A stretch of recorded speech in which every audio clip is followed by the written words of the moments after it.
আসসালামু আলাইকুম ভাই মৎস্যতে আপনাদের স্বাগতম। আমার কাছে এখন একটা পদ্মা নদীর টাটকা এবং ফ্রেশ একটি কাতল মাছ আছে। যারা পদ্মা নদীর কাতল মাছটি অর্ডার করতে চান তারা আমাদের সাথে যোগাযোগ করবেন।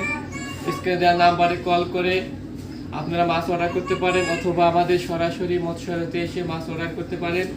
যারা পদ্মা নদীর কাতল মাছটি কিনতে চান, দেখেন পদ্মা নদীর ফ্রেশ একটা কাতল মাছ। যারা এই কাতল মাছের পাশাপাশি অন্যান্য মাছ কিনতে চান তারা আমাদের সাথে যোগাযোগ করবেন। এছাড়াও আমাদের কাছে যে মাছ রয়েছে, দেখেন এই যে ইলিশ মাছ আছে, দেখান একটু, এখানে ইলিশ মাছ আছে, তারপরে এখানে হচ্ছে পাবদা মাছ আছে, এই সাইডে আছে হচ্ছে পাঁচমিশালি মাছ, এই সাইডে আছে হলো বাইম মাছ, মানে সব মাছ মিলিয়ে পাঁচমিশালি মাছ আছে। যারা অর্ডার করতে চান তারা আমাদের সাথে যোগাযোগ করবেন। আমরা